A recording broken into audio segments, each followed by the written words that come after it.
Yeah, definitely. Goals change games, and until they get that goal. Here it could be now. Smith into the Oh, what a box, goal! over the goalkeeper. Oh, it's brilliant! Brilliant from Tyler Smith. Kelly with the long ball forward over Andy Cook. A first-time dink over the goalkeeper who was rooted McCracken. And it's a fabulous piece of innovation from Tyler Smith to get his second league goal. Wherever in the world, good morning, good afternoon, good evening, good night. So Bradford City have beaten Accrington Stanley with them exactly 1-0. And just want to get people's thoughts on the game. So, Stan, what's your thoughts on the game, lad? Very good performance. Full of commitment. There were quite a few candidates for man of the match. I think obviously the shape was good. We battled well.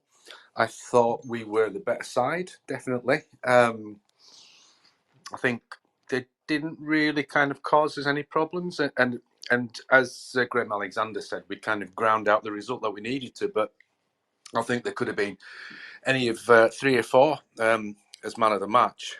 So it was good to see that what they did, they built on the second half at Notts County and also Tuesday night. So very good. And it was actually nice to kind of walk away from Valley Parade. I say walk away as quickly as I could, so you could actually get some blood into your feet, kind of thing, because it was so cold today. But just like you can hear the difference with the conversations on the way out. I thought it was a very pantomime season as well with referee. It was just strange refereeing, really. 1 minute he'll give in and stuff, 1 minute he won't. It were like referee, you want fit to wear the shirt, and then 3 minutes later is your best buddy. I think, for most part, up until the point in the second half, he was reasonably consistent. You didn't really notice him, but there were just some kind of strange decisions, but thankfully nothing that really kind of affected the play. But I think, I don't think it was kind of anything sort of significant with the referee. I mean, don't forget it is a League Two ref, but it's kind of, we didn't allow that to be a factor. So, but go ahead, Jenny. You got any thoughts on the game, Miss Kelly? Did you watch it, or did you just on your radio, or have you just playing with your horses again? No, I watched it. I've got 2 words. Whoop whoop. Brilliant to watch. Full of desire, passion. Exactly what they put that shirt on for. I can't fault anything apart from the ref. I don't think I can fault any player today at all. I mean, it was good to watch, even though I was watching it on my phone in the field, but it was still good to watch. Did you come out with like shite referee and all today? A few or times, did any of them... yeah, a few times. I think towards nearly at the end, I think he was trying to let him equalise near the end. In fact, I did turn my phone off for a few minutes because I was like, no, I can't watch it. But yeah. Yeah, one of them, absolutely. I think the players have come out today full of that confidence from the midweek win, and I hope they carry on with that now. I think Graham now, I've got every faith in him now, absolutely. I think he's going to turn it round. So just on about the referee and his pantomime of decisions. The referee gave out 7 yellow cards today. I'm really surprised he wasn't sending off. I think some of that there were a couple of things where they were obvious. I don't remember, unless somebody can correct me, where there were kind of questionable yellow cards. So one of their players got booked in it for diving, trying to get a penalty towards the end. I know some kind of hefty challenges going in. I think the one maybe from Tyler Smith, where he probably booked him for dissent when it looked like the decision went the other way. So maybe that's the one that kind of might be questionable. But I guess it's part of the course these days, isn't it? That amount of cards. The one what I don't really understand, so I was sat in the 1911 seating area up there, And from my side, I can't remember it well. I think it was Richardson or something. His shirt was getting pulled. It was nearly getting taken off him. And then referee decided to give a free kick the other direction. I'm like, what the is going on here? Don't know if anyone else saw that. I'm trying to remember that now. But yeah, I mean, there's some 50-50s. I think we forget that referees at this level don't always get the consistency right, and I think they perhaps create problems for themselves when they kind of back themselves into a corner. I think that's down to like, you know, sort of like your opinion of what you'd seen, kind of thing. But just as a kind of little side, probably one of the best refereeing performances I've seen this season was Drysdale.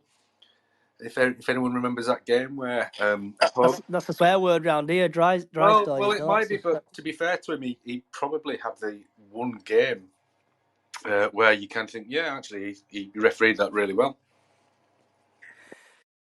And nice to meet Lee anyway today around the ground. I think I'm going to be on YouTube at some point, so nice to meet you, Lee, around there. And see, we've got a few other people.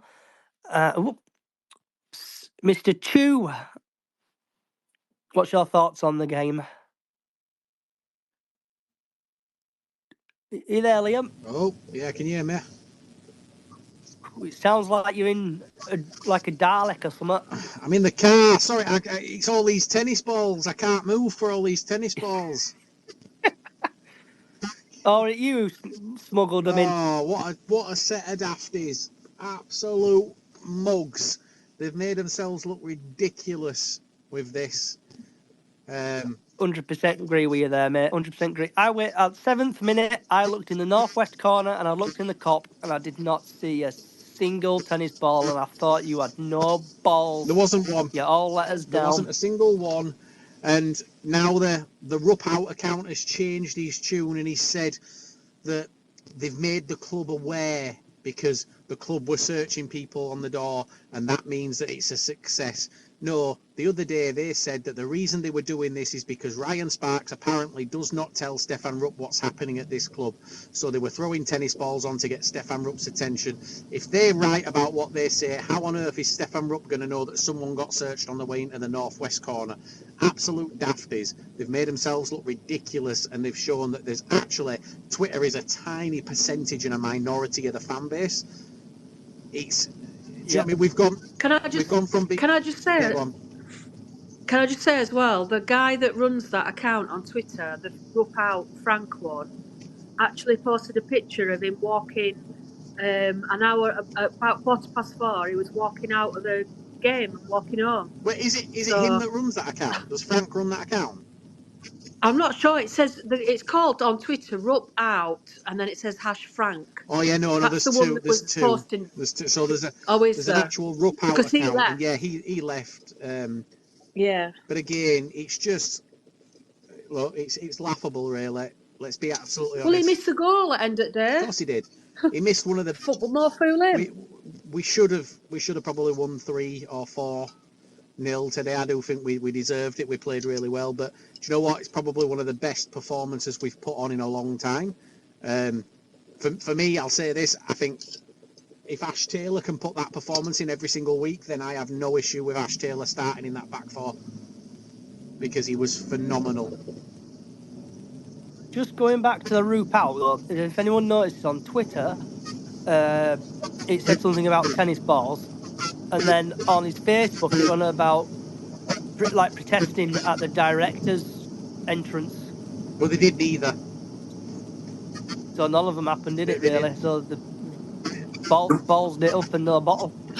The one thing that was making me laugh were they actually going to, if it was going to happen, were they going to actually do it on the 8th minute, thinking like from minute 7 is the 7th minute, but that's actually the 8th minute, so we're kind of like looking out for that. But I think ultimately what it boils down to is that people live sad existences, and you know, it's like was probably kind of alluded to the other night, the other day, whenever, but he's basically somebody looking for a bit of clout on social media, and like it's been said, it's really not representative of the fan base. I've done it myself, where you've kind of seen what's being said on Twitter, and then you go to the ground, and the people around you, it's like they're unaware of what's going on, and like Twitter is a microcosm of the fan base. I think Yeah. It's like sorry, just on that. So just to give people an idea as to how small a percentage of the fan base it is, this tennis ball thing has been spoken about since Saturday last week. The club weren't aware of this tennis ball protest until Tuesday. That's how small a percentage it is. That's how much impact these people seem to have on Twitter. But the other point is, it like Stan, you've just made a perfect point there. It was from 7 minute onwards. That's technically the 8th minute. Only Bradford fans could plan a protest in the 7th minute for an owner that's in his 8th season. It made no sense. Like, I was sat today, we were talking about it. We're like, this is Stefan Rupp's 8th season in charge of owning Bradford City. So why is the 7th minute important? I think someone couldn't do the maths, could they really? Well, they obviously couldn't, because then they waited until, they couldn't do the maths, and they couldn't organise throwing tennis balls. The only thing that Bradford City fans seem to be good at throwing about is fucking insults, and that's kind of where we're at. Because look, I'll be brutally honest. Some of the stuff that's been said about me on Twitter this last week, I can take criticism, and I can take constructive criticism. Our fans have turned things personal. I listened into that space the other night, and they spoke about Ryan Sparks, and one of the comments that I almost came on to speak, but I didn't, was, and I'll say that independent supporters trust space was an absolute shambles. The guy that was running it said he was going to be impartial. He wasn't impartial. If you agreed with what they said and you said negative things about the club, you got told that you'd made really good points. If you said anything other than negative things, you got interrupted and you got told that basically you got the negative side of it thrown at you. Like, it was just a shambles. And then to sit and listen and hear how apparently Ryan Sparks takes things too personally. Fans have made it personal. They've leaked his phone number. He's been targeted for his appearance. He's been targeted for the way that he speaks. He's been targeted for his weight, apparently. He gets called a he's fat still there, bastard constantly. Yeah, sorry, can you hear me? Yeah, I can hear him. I can still hear Liam. Yeah. You just got off for a minute. No, I was saying, like, the fans have made it personal, and you can't turn around and say now that Ryan Sparks takes things personal. Of course, you've made it personal. There's been some horrific stuff said about people who work at that football club, and people have been abused who haven't done anything wrong. Let's be brutally honest. Like, I might disagree with people on certain things. I don't deserve to get threats made towards me. Do you know what I mean? Yeah, like, that's 100% agree with you on that, Stu. There was I think, Liam, sorry, Johnny, if I can just jump in there, because I can't remember if I was on one of the spaces, and I think Charlie, who's the paraders, was saying something, and what he wasn't saying anything out of order, but the conversation was, as kind of Liam has kind of pointed out, it's like descending. I said, look, guys, I says, you have to remember that you are in control of what you say and what you write on Twitter, and it's on you, and basically, I said, look, this is kind of going borderline libelous here. So you need to just like step back and just kind of like take the emotion out of things and basically just like say, you are in control, nobody else. Yeah, that were on that space the other day, wasn't it? Where I think we actually told him to delete it because of what things were being said about Chew and other people at Bradford City, because it just went horrible, I think, and it like went personal and it was bang out of order. Well, I'll say from my perspective, like, I can take shit from people. It doesn't bother me as much. But over the last 12 months, and I'm not bothered about putting this out there, like, people might know, people might not know, I've had threats from Bradford fans. I've had tweets from Bradford fans threatening my children, like threatening to slap me and my kids at games. Like, who does that? And then we sit here as a fan base and we think that we're the best thing since sliced bread. Like, we're not. We've got a real issue within our own fan base, and if we're going to sling mud at people and talk about how people are ruining a football club, from my perspective, I think that I don't want to say a big percentage of our fan base, but a loud portion of our fan base, for me, have ruined this football club. I don't feel the same about my football club as I did 3-4 years ago, because there's just a horrific attitude. And like Stan says, you've said it right. People have control over what they say, but they don't care, because they seem to think, and it's probably down to an education thing, they seem to think that freedom of speech means freedom of consequence, and it really doesn't. Yep, 100% agree there, Chu. Diane, have you got any thoughts on the game today, love? That told you Harry'd keep a clean sheet. Just to ask you, Diane, did you make it home safely today? No lamppost incidents? No lamppost incidents. Yes, I made Yes. it home safely. Good lass, no lamppost incidents. If you didn't know, Diane actually walked into a lamppost a couple of weeks back on the podcast. She wasn't watching where she was going, so I'm glad you've made it safely, Diane, love. Yes, I made it safely home. No, I thought the match was good. I thought we played really well and everything. So there we go. And what was your... so on the 7th minute, obviously we thought tennis balls were going to come on the pitch. What were your thoughts on, like, they didn't come on the pitch? I was happy they didn't come on the pitch. But did you notice how there's quite a few people stood in front of the northwest corner? Stewards. Yeah, look, to be honest, I think there were quite a lot of stewards today. Yeah, More than normal. Yeah, the war and stuff like that. But yeah, I saw all them. So I think they were ready for it just in case. But I enjoyed the match. What did you make of Tyler Smith's goal? It was a good goal. But yeah, at least we scored. Just a pity we couldn't get the other one with me saying 2-0, but hey ho. I know, I got the score right. I just didn't get the goal scorer correct. All right, no, I did my Sky bet and I did a Bradford win at half time and Bradford win but full time, but so I haven't won any money. So you never got your hand mind. up, bud? What? Yeah, I was just going to say credit to Tyler Smith. In honour of the missing tennis balls, he tried a little chip shot today, didn't he, and scored. So well done to Tyler Smith for being the only one who did anything tennis related.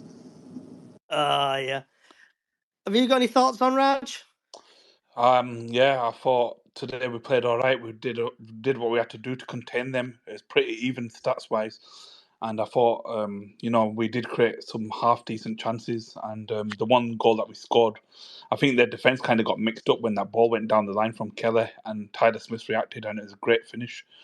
And yeah, I'm happy with the win, and I'm just glad that we've won our first game in 5. And my man of the match was probably Gilly or Brad Halliday. They were both good today, so overall happy with that, and a clean sheet, and they didn't really threaten much Accrington. They were just a bit of a physical team, and yeah, on to the next game, and yeah, just happy that Saturday evening that I can enjoy without being stressed. So yeah, can just enjoy the boxing tonight, and yeah, happy win when on to the next game. Did Accrington Stanley have a shot on target today? Oh, I think they might have had one, if I'm right. They had 12 attempts at goal, apparently, looking at that. Oh, here we go. Yeah, so this is from FootMod. They had 12 shots, one big chance miss. Yeah. They didn't even... 12 shots, possession. 2 off target, 3 on target. Yeah, and what about us as well, isn't it? Yeah, we did pretty well. We had 12 shots altogether, 7 off target shots, 2 shots on target. 50% possession, was it? Yes, we had 50% possession. Who was your man of the match today, Johnny, for you? Oh, it's a tricky one. Gilead played well. Yeah. Halliday played well. Yeah. But mine would have been Smith, because they just how they played. They did really well. Johnny, also, I'm going to say I was also impressed with. He did okay today, and a lot better was Richards. He put a lot of shifting on that left hand side today, going forward in the second half. The left back. I just need to remove something here. What the flip is that? Yeah. Johnny, I think Richards had a decent game at left back as well. Yeah, everyone played really well. And Kieran Kelly put in a good shift. So overall, good win, and like you say, a lot of positives to take out of Forest Green, and let's see what happens.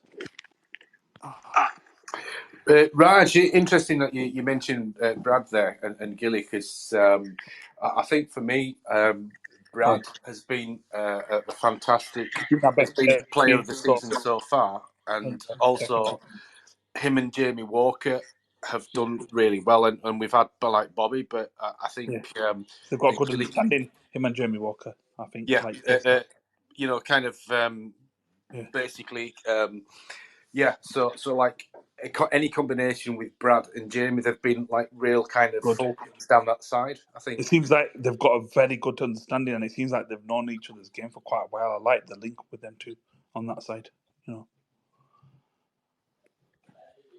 So yeah. How did you think Ash Taylor played, guys, as well today? He played really well. He's had his best game for the club, I think, for me today. This one was similar to the Wrexham game. He did okay, and he just did what he had to do. And he's a bit of a commander and a leader at times as well. He did okay. It'll get better because the system was still adapting to it. Is it our second and a half game, really getting used to it overall? So yeah, a lot of positives to take, and yeah, let's see what happens at Forest Green. Hopefully, we can get a result there. So, does anyone think he'll play the same team on Tuesday against Forest Green Rovers? He will, because we've got a week off on Saturday, haven't we? So he might just say, you know what, let's go for the same team. And then we've got that free Saturday next week because it's not FA Cup. We're not in the FA Cup. So I'd imagine he might go with the same team, unless Sam Stubbs might come back in. But apart from that, I think, he'll go with the same team. Anyone else got anything they want to say on the game? Callie, Stan, anyone? Raj? Oh, Magic. Is it Magic? Magic, have you got anything you want to say?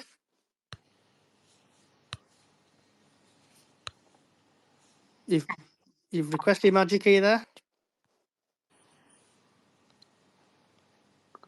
Okay, take that as a note. Remove you from speaker. So, sorry. So, trying to think what else. So, what did everyone think of the referee's performance? Do you think he played all right?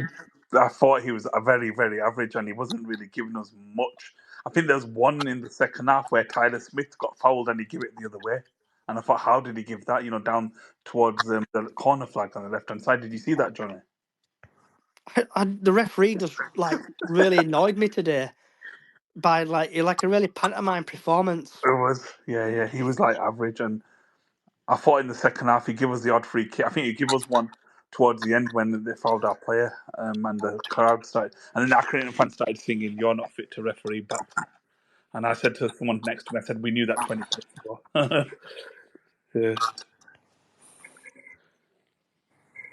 What did you make of Accrington, Johnny, overall as a team?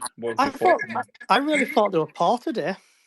Yeah. I think we nullified them totally, got our game plan right, and whatever they had down the line, long ball wise, we reacted very well to it, and we was very much in controlling the duels and everything like that. I thought we limited them to what they could do. I think as well. I think I know it's a kind of basic thing to expect, but our pressing game today was very good, individually and collectively at times. And this is where kind of like Jamie, pretty much week in week out. But Gilly did, and fair play to Graham Alexander as well. He kind of he mentioned Smallwood because Smallwood did play very well today. Yeah, he just kept it nice and simple and kept it ticking, and he was good. Yeah, absolutely. He actually put in a few good balls in the box today as well, Smallwood. Yes, he did. They were very good. His delivery was on point today for me. It was decent. Yeah, absolutely. He was... Does anyone know where Kevin MacDonald is? Because I'm trying to figure out, why isn't he involved? Is he injured again? I heard that it was poorly. Oh, he's poorly. And what about Bobby Poynton today? Was he not? He wasn't on the bench, was he? Am I right? Or was he According to Alexander, that was just basically him picking at the squad, because he said it's not anything that not anything that anybody has done wrong. Yeah. It's just that obviously he had a different team in mind. He had a different team, so because that was the point I was going to raise tonight. And so, how do you see that? Because interesting, I actually agreed with Andy Kiwamya a bit today, which usually I kind of have to endure him on the way home, kind of thing. But in terms of I would have put Bobby over, sort of like Paddy in terms of on the bench, and Bobby's equally, because he played. If you remember, if anyone went to the Wrexham away game, Bobby played quite a central role there. So there's no reason why Bobby couldn't sort of play more inside. But Yeah. With that formation that we started off at second half at Notts County, Yeah. and that we've played with today, then it's kind of without basically substituting Gilly Yeah. and Jamie, you kind of think, where would Bobby go? Because obviously the fullbacks or the wing backs now are playing further up front. So how do you guys see that? It's somewhat that we have to just take it game at a time, Stan. And I just think, let's see what happens. At the moment, this formation that our gaffer's playing, we have to persist with it because it's doing okay. So I think that's what we have to do. And then when Bobby does get off the bench or he does get on, I'm sure he can play on that right-hand side where Walker's played and put in a shift. I'd imagine that's what he could do. But like you said, time will tell in the next few games what happens with that. Yeah, I think it's going to be a horses for courses thing, isn't it? Really, Yeah. definitely. So general thoughts then on Alexander then, guys. What do you think? Because I think Yeah. I was underwhelmed by the appointment, but Right. he's Yeah. making the right noises at the moment. Okay, So so I'll give my little insight and then I can hear yours and everyone else can give theirs. So I think 3 games in, I think I really like what he's trying to create at Bradford, and I like the way he puts himself about, the way he speaks, the way he presents himself, the way he's picking his team, and the way his teams are working. The team's working. I think that we're gonna have some success, and like I say, given time, I think he's gonna do something with us. But like I say, it's gonna be a long-term project. We just got to persist every game. And like I say again, his record doesn't lie from his previous clubs. He's got a promotion at Salford. He's done well with Fleetwood. He's done brilliant with Scunthorpe. So like you say, I think there's no better man out there at the moment for this job, and I'm very happy with him. And like you say, I'm behind him, and just keep going, and it'll get better day to day. And let's see what happens in January in terms of what he can do and what he can bring. So yeah, I like him, and I'm happy about him. What's your thoughts, Dan? Are you there, Stan? Dan, sorry. tell you what's your thoughts. That's my opinion. I've done the Yeah, juvenile schoolboy error there of yeah. not So yeah, what's really. your thoughts, Dan, on what I've just said, basically? Yeah, no, absolutely. I think I was underwhelmed when Parky first came in, but obviously came in at the right time, and there are parallels in terms of Yeah. I don't think the team is in a dire position as when Parky came in, and I've said earlier on in the season, even when things weren't going right, that this squad is good enough to get promoted. In my opinion, I don't think the talk about the league being tougher this year, I don't buy into that as much as maybe other people. But it's kind of I think it's there for the taking, and I think it's early enough in the season where we're at that basically we can turn it round, and there's no reason why we can't sort of go up there. I think a lot's going to depend on how things go over the next half a dozen games or whatever into January, because for me, it's not a case of like who we bring in. I think, unless there are sort of specifics, but I think it's who we let go. I think probably most of the loans. So go ahead, Raj. From what you know, do we have to let players go before we can bring people in? Is that true? I know I've read it before, but I don't. No, I think it's just I don't know anything. It's just my kind of. But I think in terms of like obviously, because when people talk about a transfer window, you talk about who you're going to bring in. But it's kind of like I think for most part we've got the quality within the building. We've got Jake Young to come back. Oh yeah, that's true. We've got Ryan East to come back. We've got True. a plethora of central midfielders. Dan, do you see Jake Young coming back in January? Yeah. Apparently, somebody said the other day that he wants to come back, and the thing is, it's different to when Owen Doyle played because none of the fans here at Bradford City have basically had anything against Jake Young, whereas there was a very much a love-hate relationship with Owen Doyle. So it's kind of like I think the circumstances are different because it's more him and Mark Hughes, perhaps, rather than him and the club. And not only that, don't forget, Stan, like you said, Jake's got 18 months left on his contract from January still when he does come back. So with that kind of plays in our card as well. So yeah, absolutely. So my view is that I mean it depends because I think Graham Alexander will probably see it as Give that. him a chance, he will. He'll bring him back. I think. Yeah, but not just that. I think you'll see that for most part, he'll have an idea of who he kind of wants to keep, and also in terms of whether he feels that the players that he has can fit into a system. At the moment, they can. So I think because we've got such a big squad, it's more likely that we'll send some of the loanees back and then sort of start to trim the squad before we start bringing anyone in. Because other than say on today's game, who would you bring in? What position would you kind of go out and get in the January transfer window? I can probably think of one, and I would say at least a central defender. But we've got Tomkinson, who's obviously now finished the international duties. That's it now till I think March. So in that respect, we've got that young lad to kind of fit in. But other than that, I don't see where the other loanees are going to kind of fit in. And Is he on a season-long loan, Tomkinson? Just to clarify, isn't he? I think he is. I believe he is. But so in that respect, this is my personal kind of supposition, or basically, I'm kind of speculating. But so and bear in mind that it's because of the size of the squad and stuff like that. If we can't get rid of a few players, we might not have the budget to kind of bring somebody in. Yeah, you're right. Won't we be losing a lone player? I can't remember his name. Who injured himself? Oh yeah, okay, Yeah, yeah. He's gone back to Brentford, and I read he's had an operation. A fan was telling me today. Yeah. So I think he'll be going back, won't he? So then obviously we'll gain a loan place there. I'm not sure who else. If we'll probably send back, but I'm just hoping we've got Rehan Tulloch, haven't we? And we've got the young lad Fokker as well. Which Fokker's very, very raw, isn't he? He's kind of like, I think he was just like like a wild card, but he looks like he's got the tools maybe at a certain level, but he's just maybe a lot of it is like he's got to learn the game a little bit. But I mean, I like the look of Rehan Tulloch when he's played, but it all depends on the direction that Alexander wants to go in terms of overall kind of tactics and shape.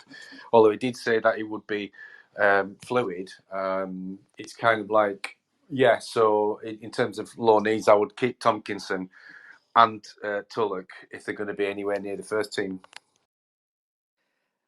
Okay. Anyone else got any thoughts on the game, Diane, Callie? No, I just thought it was a good game, and like I said, we played well, apart from the referee when he gave some decisions that he shouldn't have done. But and I think there must have been from the bounce on Tuesday night to win. So at least we've got 2 wins now under Graham Alexander's belt, which I was happy about. Yeah, I'll be going down to Sunny Forest Green on Tuesday. I'm going on coach, so hopefully we get a win. Yeah, lucky you. I'll be at home. And I'll be at work. You're missing a great game there, ladies, though. Forest Green versus Bradford. Best thing about that place is the chips and the curry sauce. Well, I don't fancy vegan burger. We chucked bacon on pitch last time we played Forest Green. Do you remember, Johnny? Because not all they do. But Lenny did, didn't he? He threw it on. Yeah. Oh, yeah. God. Has anyone else got anything they want to say? Bradford Independent, I know you're here if you want to say anything about the result, or Richard, who's travelling in your car. Glad to see you're here, Rich. Gonna give it 5 more minutes or so, and if anyone else wants to add anything else.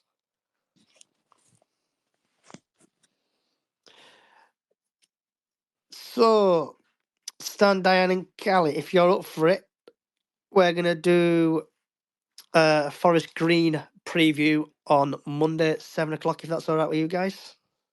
Yeah, that's fine with me. I think so, yeah. Yep. Okay.